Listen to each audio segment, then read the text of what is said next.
So let me ask you, what is it in Washington where we have such weak-minded men and women in Congress, in the Senate, where we have such unprincipled people as the heads of the Senate Intelligence Committee, the House and the Senate committees that are working here? They see that there is no evidence.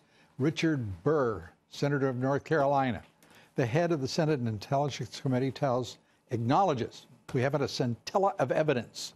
So we're going to skip that part where we're going to show you early findings, because we have none. We'll just expand the investigation. We have a Congress and a Senate that are being led by some of the most duplicitous and weak-minded people I've ever seen in my life. That's a pretty harsh. It is harsh, and I can support it, I think, with considerable evidence. To quote a famous legal philosopher and former New York Yankees catcher named Yogi Berra, it ain't over till it's over. Yep. And obviously, he also said, by the way, Judge, the future ain't what it once was. And it ain't what it once was because of weak-minded, unprincipled people leading in Washington, D.C. on Capitol Hill. I agree that we've got a lot of people. No one thought we would be using Yogi Berra as our philosophical foundation here, but go ahead. Look, I agree that we got a lot of people there who are not portraits in courage. But I think we have, I hope we have, some people who are reasonably tough-minded enough to see this thing through and figure out what actually happened. Name one. Well, I'm hoping that Mueller turns out to be that one. My God, man. Andrew Weissman. No, that is a person, by the way, who ought not to be in a position of where he's got control over anybody's life. I just got started. I'm team you member. You mentioned the name. Exactly. Okay. And put there by Robert Mueller. Well, everybody makes mistakes. That's why they have erasers on the ends of pencils.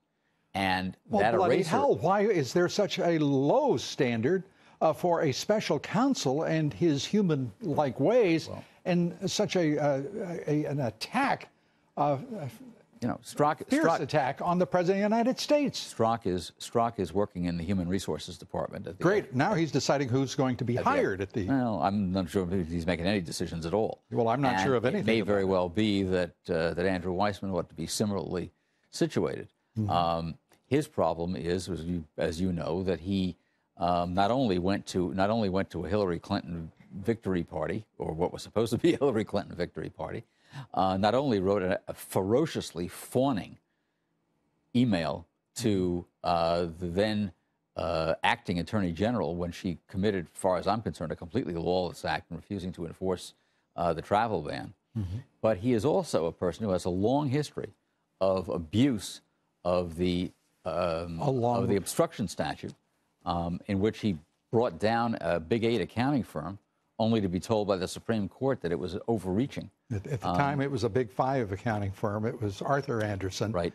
And it was the only time, in my knowledge, and I have researched it to some degree, that any firm was accused of a crime rather than its executives. And the result was 85,000 people losing their jobs. Right. These are the kinds of people for whom I have nothing but harsh judgment. And they're likely to get harsher as we find out. Again, he may deserve a harsh judgment, but I think he ought to be, if he's isolated. A man of integrity, if Robert Mueller is that man, should he not say this has gone too far and too far afield, and we're going to turn to what we see, and that is a threat to the United States because of the corruption in my special counsel, in the top of the Justice Department, in the top of the FBI. In fairness, that's not within his mandate. His mandate is to explore what he was. Integrity to do. is always within the mandate of anyone serving this government. Not a freestanding notion of integrity. I don't want anybody,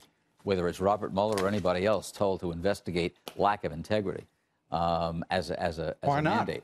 They've been told to investigate collusion, and there's no such thing. Correct. And two wrongs really don't make a right. I think he ought to be told to investigate a crime. Let's take the ones we've got, Judge. If there is no crime, he ought to be told to stop. I'm being told to stop by our producers because we've gone way over. And I've had a great honor in talking to you for these past few minutes, and I hope you'll come back and we'll do some more of it. I hope so. Thank you, sir. Enjoyed it. Thank you.